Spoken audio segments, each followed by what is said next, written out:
신명기 10장 1절에서 22절까지 말씀을 함께 보았습니다. 오늘 1절에 이렇게 시작합니다. 그때가 언제냐면요. 출애굽기 32장의 사건을 이야기하고 있어요. 모세가 하나님의 말씀을 받으려고 시내산에 올라갔는데 백성들이 너무나 지체되니까 모세가 안 오니까 죽은 줄 알고 그들이 금송아지를 만들어서 우상 숭배하는, 그것이 우리를 인도해낸 하나님이다, 그렇게 이야기하면서 막 날뛰고 그렇게 하고 있을 때, 우상을 숭배하고 있을 그때에 어, 모세가 내려와 보니까 그들이 우상 섬기고 있는 것을 보고서 그가 하나님께 받은 돌판을, 말씀 십계명 돌판을 던져서 깨트리죠. 또 하나님께서는 그들의 모습을 보고 모세에게 뭐라고 말씀하세요? 내가 저들을 다 진멸해 버리고 너로부터 다시 시작하겠다라고 말씀하실 때 모세가 그렇게 하지 말라고 하면서 하나님 앞에 이야기를 하죠. 그래서 하나님은 그 말을 듣고 다시 돌이키고 다시 관계 회복을 위해서 다시금 이제는 네가, 하나님께서 돌판을 만들어서 거기 계명을 쓰셨다면 다시 네가 이제 오늘 말씀처럼, 본문 말씀처럼 돌판을 다듬어 가지고 산에 올라오라고 해요. 거기에 내가 다시 너에게 말씀을 그 판에다가 적어 주겠다라고 말씀을 하죠.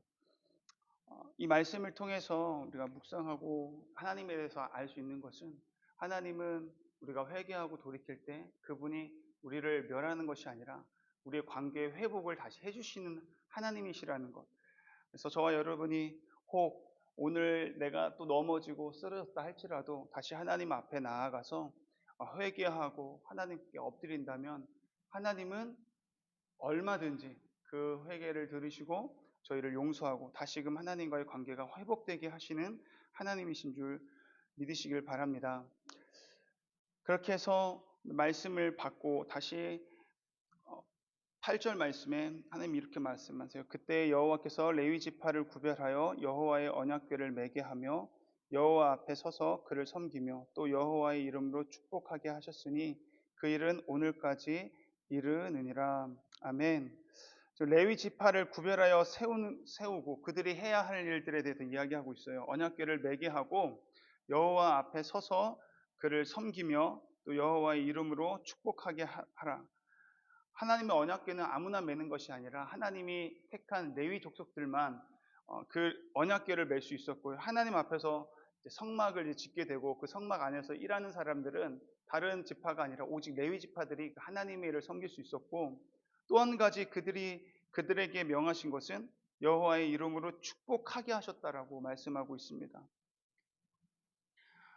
사실 이때 당시에는 하나님께서 구별해서 레위 지파들이 이 일을 행했지만, 이 레위 지파들이 행했던, 제사장들이 행했던 그 일들을 지금 이 시대에서는 예수 그리스도의 보혈로 구속받은 하나님의 자녀들이 이 일을 행하는 사람인 줄 믿습니다. 그래서 베드로전서 2장 9절 말씀을 보면 하나님 말씀하셨죠. 이렇게 하나님을, 예수 그리스도를 믿는 하나님의 자녀들에 대한 정체성을 이렇게 말씀하세요. 베드로전서 2장 9절 말씀에 오직 너희는 택하신 족속이요 왕 같은 제사장들이요 거룩한 나라요 그의 소유된 백성이니, 말씀처럼 왕 같은 제사장으로 하나님께서 우리를 택하셨고 부르신 줄 믿습니다.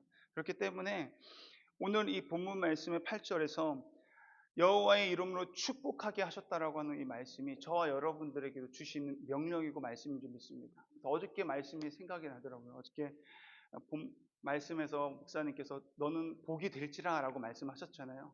하나님께서 우리가 복이 될지라라고 하신 그 언약의 말씀, 약속이 저희들에게 임했고 우리가 복이 있기 때문에, 복 그 자체이기 때문에 우리가 복을 받은 사람으로서, 복의 근원으로서 이제는 우리를 통해서 복이 흘러가기를 원하는데, 그렇기 때문에 우리가 복을 선포하고 많은 사람들에게 축복할 수 있는 그런 권한이 우리에게 주어졌다는 거죠.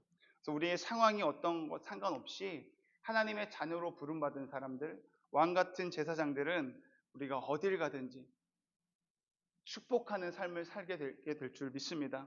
그래서 저와 여러분이 그렇게 가정에 축복하고 직장에 가서도 축복하고 만나는 사람들마다 그 공동체 안에서 축복하는 삶을 살아갈 수 있기를 소망합니다.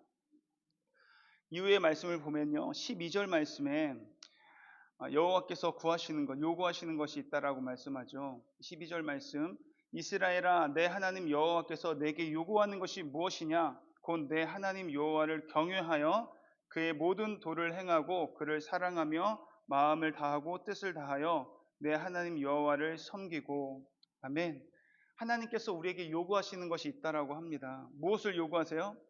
하나님을 경외하라고 합니다. 첫 번째로 내 하나님 여호와를 경외하면은, 경외하는 사람들은 그 이후의 말씀 또 요구하시는 것들을 다 행하게 된다라는 거죠. 먼저는 경외하는 것. 하나님을 두렵고 떨림으로 섬기는 것이 경외하는 것인데요. 우리가 그렇게 하나님을 두렵고 떨림으로 섬길 때, 하나님이 어떤 분이신지를 알 때에 우리가 하나님의 모든 도를 행하게 될 것이고, 그를 사랑하게 될 것이고, 마음을 다하고 뜻을 다해서 하나님을 섬기게 될 것이다. 섬긴다는 건 우리가 하나님께 나아가 예배하는 것을 이야기하는 것이겠죠. 하나님이 이것을 요구하고 계십니다. 그러면 왜 하나님은 이것을 요구하시는 걸까요? 왜 하나님은 나를 경외하고 나를 마음과 뜻을 다해서 섬겨야 되느냐? 왜 내 모든 도를, 내가 너에게 명령한 그 명령을 다 지켜야 되느냐? 왜일까요? 그 이유가 오늘 13절에서 15절 말씀에 나와 있습니다. 13절에서 15절 말씀 우리 함께 읽어볼까요? 시작. 내가 오늘 내 행복을 위하여 내게 명하는 여호와의 명령과 규례를 지킬 것이 아니냐? 하늘과 모든 하늘의 하늘과 땅과 그 위의 만물은 본래 내 하나님 여호와께 속한 것이로되 여호와께서 오직 내 조상들을 기뻐하시고 그들을 사랑하사 그들의 후손인 너희를 만민 중에서 택하셨음이 오늘과 같으니라. 아멘.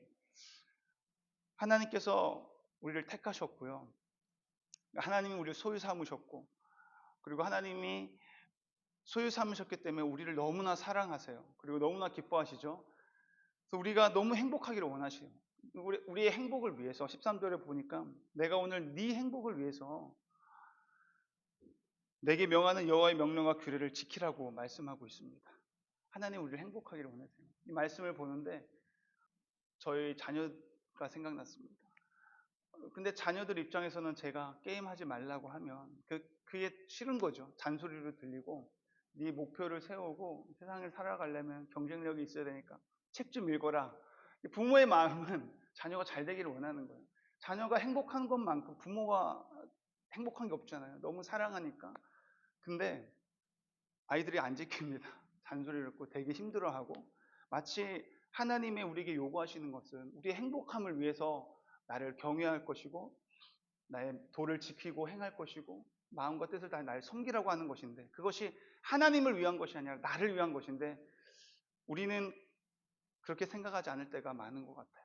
내가 원하는 것을 따라가고 하나님이 기뻐하는 것보다 내가 좋아하는 것을, 원하는 것을 따라갈 때가 너무 많은 것 같다는 생각을 하게 되었습니다. 오늘 이 말씀을 통해서 다시 한번 우리가 하나님 말씀대로 살아가는 데 있어서 이거 내가 해야 되느냐가 아니라 하나님이 나의 행복을 위해서 요구하고 계시고 하나님이 모든 방법을 가르쳐주고 있구나라고 여기면서 기쁨으로 하나님의 말씀에 순종하며 살아갈 수 있는, 오늘을 그렇게 살아갈 수 있는 저와 여러분이 될 수 있기를 주님의 이름으로 축원합니다. 그러면서 그 하나님에 대해서, 하나님이 어떤 분이신지 그 이후의 말씀에 쭉 나오잖아요. 하나님은 외모를 보지 아니하시는 분이십니다. 하나님이 정의와 공의를 행하시는 분이십니다. 하나님은 너희들에게 행하신 일에 대해서도 이야기해주고 있어요. 오늘 20절 말씀 보니까 너희 하나님 여호와를 경외하여 그를 섬기며 그에게 의지하고 그의 이름을 맹세하라. 그는 찬송이시오 내 하나님이시라. 내 눈으로 본 이같이 크고 두려운 일을 너를 위하여 행하셨느니라. 아멘. 저희가 우리를 위해서 하나님 행하신 그 구원의 놀라운 역사를 잊지 않아야길 바랍니다. 하나님이 크고 위대하고 놀라운 일을 저와 여러분들에게 행하신 줄 믿습니다. 그 놀라운 하나님의 은혜가 저희들에게 임했는데, 저희들이 그 은혜를 잊지 않고 살아가기 위해서는 어떻게 해야 될까요? 이 놀라운 은혜를 전하는 삶을 살아야 될 줄 믿습니다. 하나님이 우리를 구속하신 이유는 잘 먹고 잘 살라고 하는 것이 아니라 내 주변에 이 말씀을 선포하고 사명을 감당하라고 우리를 구속하셨기 때문에 우리에게 행하신 그 크고 놀라운 일들을 오늘도 간증하며 살아갈 수 있는 저와 여러분이 되기를 간절히 소원합니다. 기도하시겠습니다. 하나님 아버지 감사합니다. 오늘도 말씀을 통해서 하나님의 크고 위대하심, 하나님의 크신 사랑과 하나님의 놀라운 은혜를 또 깨닫게 하심을 감사합니다. 오늘도 우리가 넘어질 수 있지만 넘어져서 좌절해서 쓰러져 있는 것이 아니라 그럼에도 불구하고 우리가 하나님 앞에 나아가 엎드려 회개하며 하나님과의 관계가 다시금 회복되어질 수 있도록 주님께 나아갈 수 있는 담력을 허락하여 주시옵소서. 하나님 오늘 우리에게 명령하신 복이 될지라 복을 전하는 삶을 살 수 있게 도와주시옵소서. 복의 근원으로서 가는 곳곳마다 축복하는 것이 하나님 왕같은 제사장으로서 우리를 부르신 목적인 줄 믿습니다. 오늘도 가는 곳곳마다 복을 선포하고 또 가는 곳곳마다 나에게 행하신 놀랍고 크신 일을 행하신 그 하나님을 전하는 복음을 전하는 삶을 살아갈 수 있도록 우리를 인도하여 주시옵소서. 하나님 우리를 너무나 사랑해서 하나님 우리의 행복을 위해서 우리에게 요구하시는 것들 오늘도 순종하며 살아갈 때에 하나님께서 우리가 행복을 누릴 수 있도록 해주실 줄 믿습니다. 그 말씀 붙들고 오늘도 아버지의 마음을 품고 한 걸음 한 걸음 믿음의 발걸음을 뗄 수 있는 오늘이 될 수 있도록 우리를 인도하여 주시옵소서. 성령 하나님께서 그렇게 우리를 이끌으시고 인도하여 주실 것을 믿사오며 예수님의 이름으로 기도드립니다. 아멘.